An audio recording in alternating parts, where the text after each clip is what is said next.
It's my great pleasure to welcome you all to the Nancy D. Harrington campus naming celebration.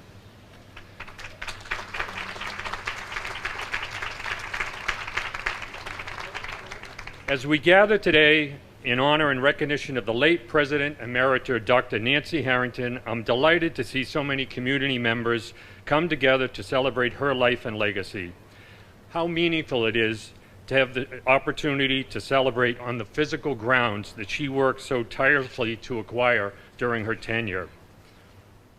Dr. Harrington was a fierce public higher education advocate, a strong focus on the North Shore, and a powerful example of the kind of impact and transformation that can take share under a strong, dedicated, loyal leader.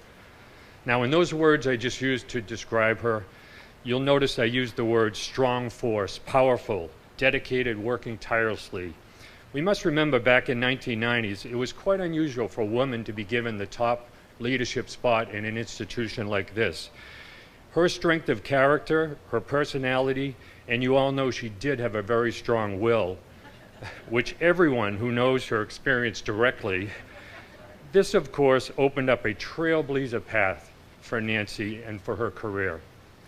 With a profound 51-year career history at Salem State, she was a staunch advocate for this institution and the value of public education. Simply put, she was and still is seen by so many as the soul of Salem State. What a beautiful day. President Harrington would have it no other way. There was a cloud around a little while ago, but I'm sure she scared it away.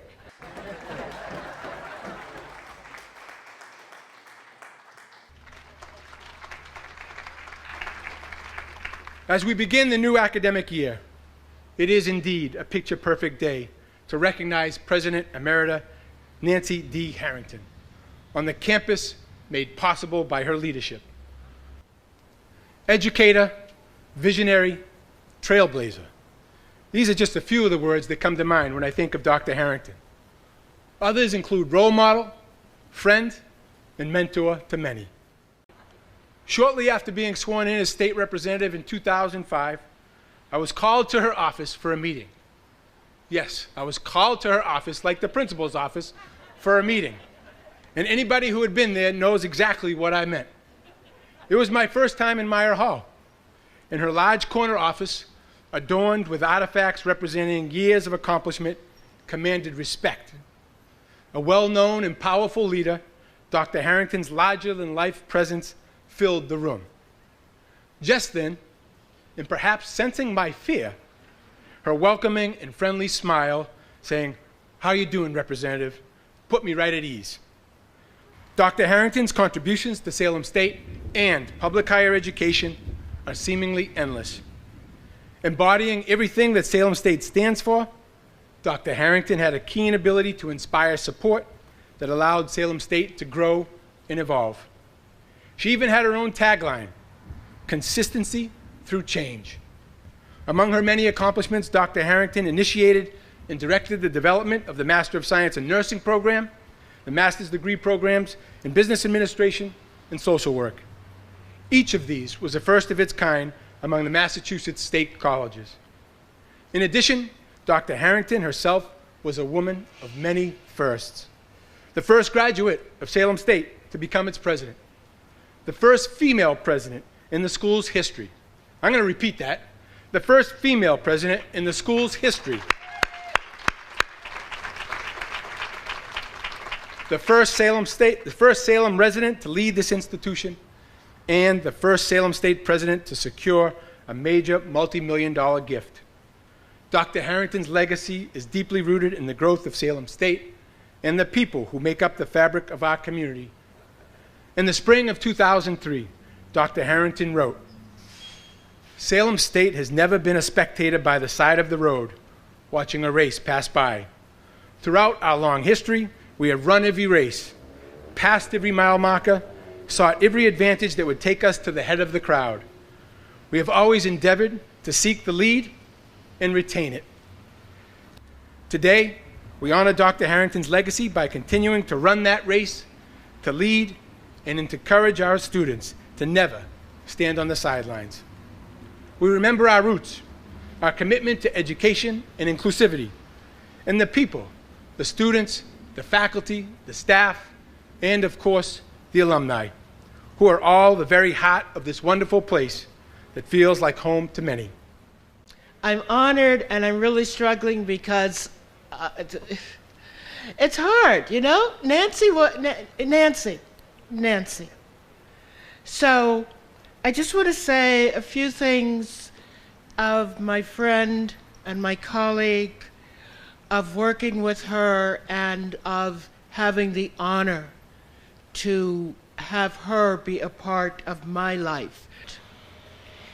And once she became president, it became very clear that it was not simply an affinity, but it was a love. And that's really what the thought that I want us to hold today, that Nancy Harrington loved this campus, loved every aspect of it.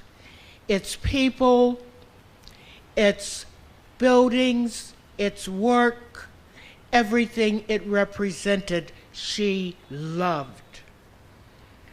When I think of love, I mean to have a feeling about something, to care about something in a way that you encourage it, and you enhance it, and you speak for it, and you value it.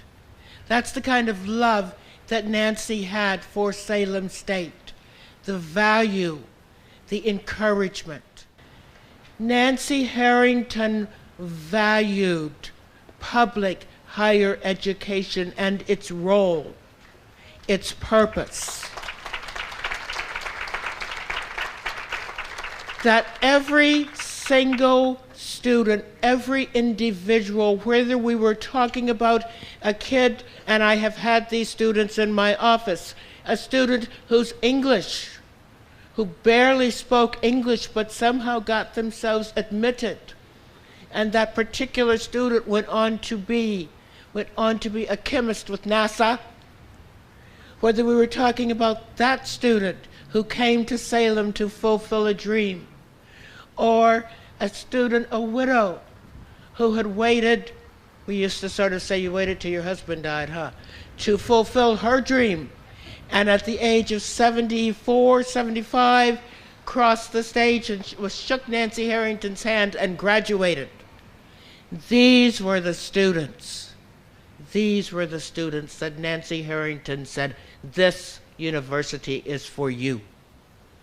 Whether you are majoring, choosing a career or field of art or nursing or history, we open our doors for you. And that passion that Nancy held for public higher education and the opportunity that it holds for every student is something that should infuse every decision, every idea that we who say in her name support. She was a friend, a colleague, someone that my life was enriched by. And we like to say once in a while that we kind of grew up together. She was a couple of years older than I, not by much, but we grew up at Salem State together, watched it become Salem State College and grow into the university that it is. In order to explain the impact that President Harrington had on my life, I have to start at the beginning, the story of how we met. It was my freshman year during Welcome Week. I was at the North Campus Chartwells with my new college friends. When we walked in, I noticed President Harrington sitting having her lunch, and I pointed her out to our group. They were not that impressed. I, on the other hand, was starstruck. One of my new friends, Pat Alamo, turned and looked at me and said, "I dare you to grab your lunch, walk over, and sit down." I looked right at him and I said, "Dare accepted." I got my lunch, walked over, introduced myself, and asked if I could join her. She said yes, a decision I often wondered if she regretted. We talked about my impression of Salem State so far, what my major was, goals, and my interests. We both finished our lunch. I thanked her for allowing me to join her, and we went our separate ways. A week later, during lunch at North Campus Chartwell, to my surprise, there was President Harrington sitting and having her lunch. As I walked by, I said hello and asked how she was doing. She looked up at me and said, "Why, hello, Miss Slazar. I am doing well today. And yourself?" I remember thinking, oh my God, she knows my name. Over the next 3 years, I would join President Harrington for lunch at least once a month, and our conversations never lacked.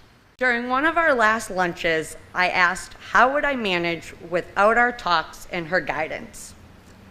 Her response is something I will always cherish. "Miss Slazar, you will be just fine. Everything was inside of you from day one. I just helped you in realizing it yourself." The same way that President Harrington helped mold me into the leader I am today is how she led Salem State. She saw the potential. She saw the bigger picture.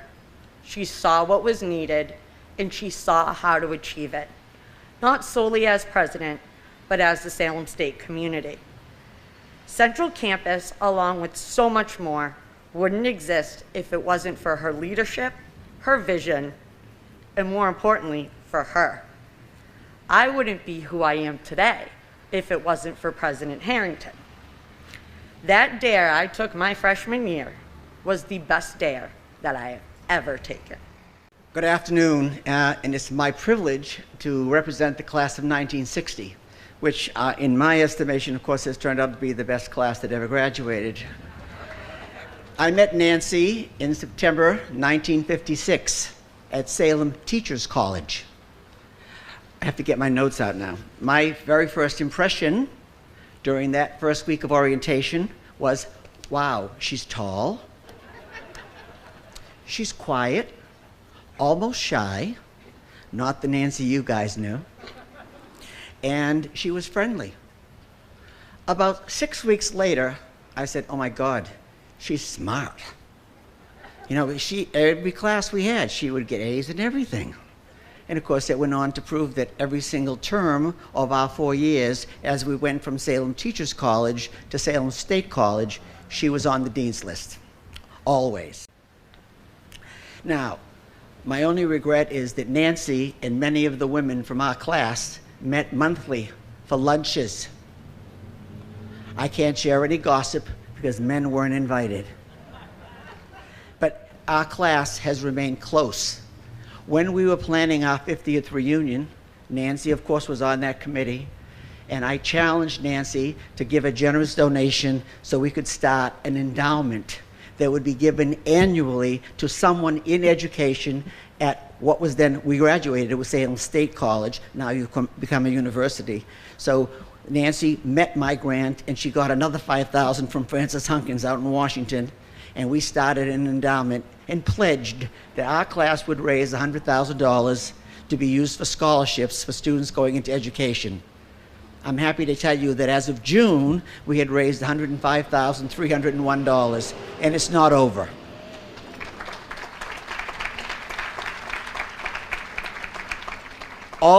Also, something that Nancy did at our 50th reunion made me think about sharing this moment with you today.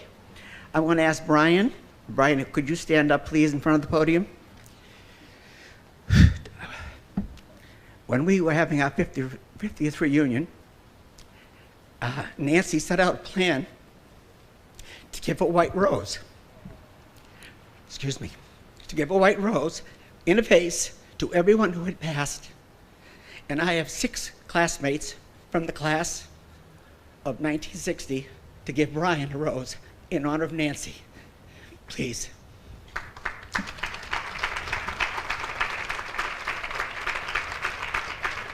We're a little slow, we're a little arthritic, we have a few canes, but these are all great members of the class of 1960.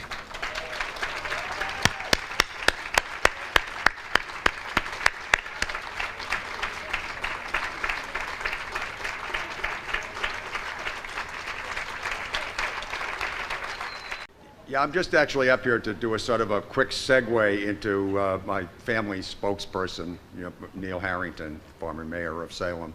But I would like to make two comments that I think are really relevant here. And number one is, Henry was tactful in understating the fact that Nancy was a little shy.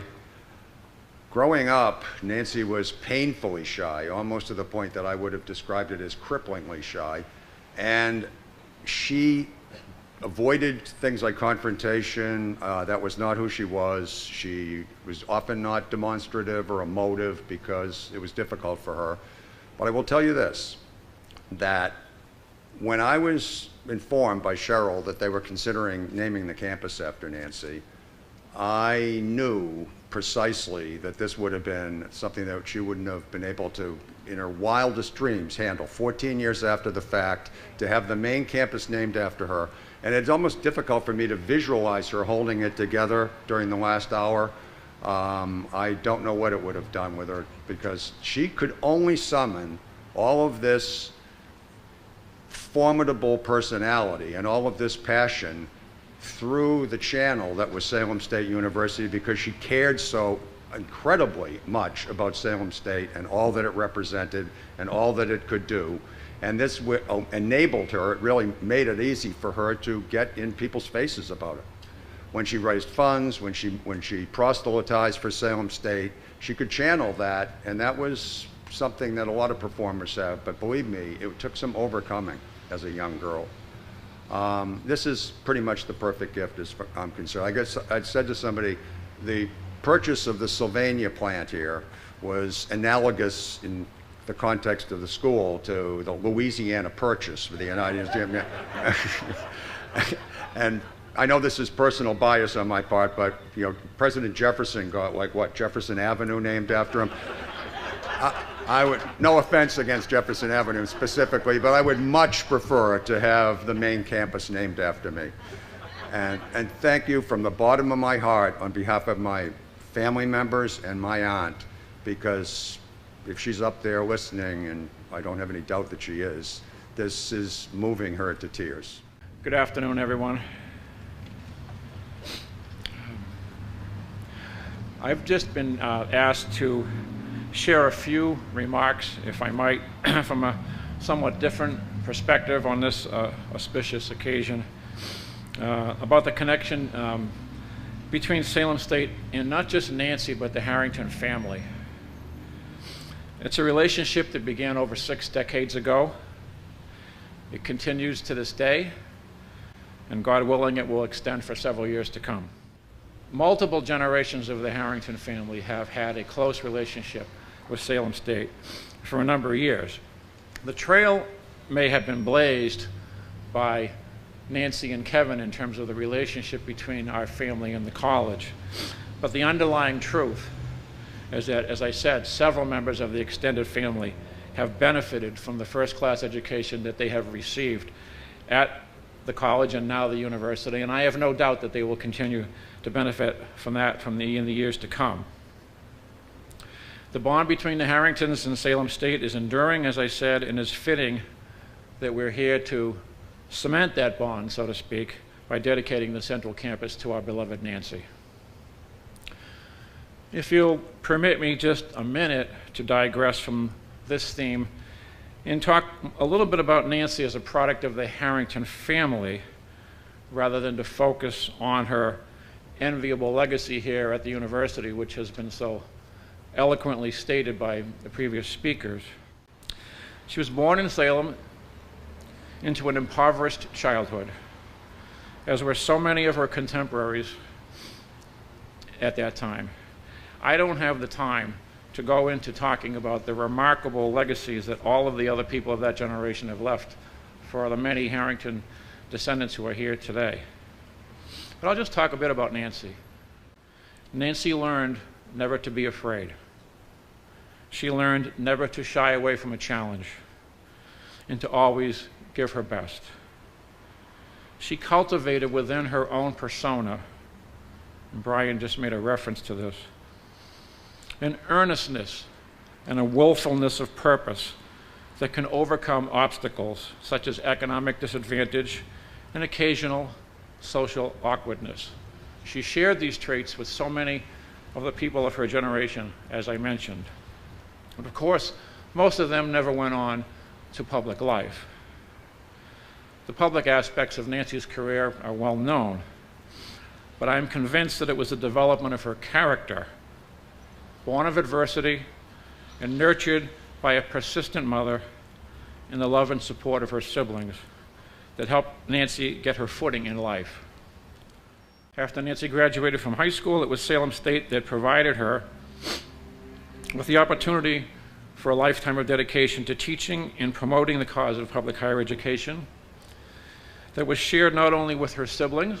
Her brother became the president of Massachusetts Maritime Academy, but also my father and countless other public servants, such as ones that President Keenan alluded to earlier, who spent good portions of their public lives advocating for public higher education.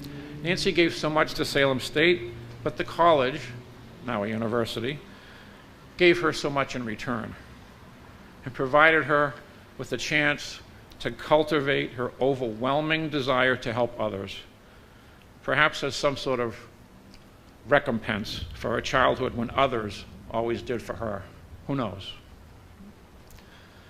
She was almost fanatical whenever you would speak with her about the importance of education and lifelong learning, whether it was for those who didn't always follow the straight path from school into work, those who were looking to go back to college, or those who came from other countries and cultures where opportunities such as those provided by Salem State did not exist. After many years of waiting in the wings, Nancy, of course, was appointed president, and she stepped into the spotlight. She carved her own path, and what a trailblazer she was. For many years, those of us in the family marveled at how skillfully she led Salem State through the development of what was once a one-campus college, a one-building college at one point, before Fred Meyer got involved, into a multi-campus facility that you see here today. Our family is very proud of her, and we're so grateful to her alma mater for honoring her here today. She and the entire Harrington family will always be a part of Salem State. Thank you.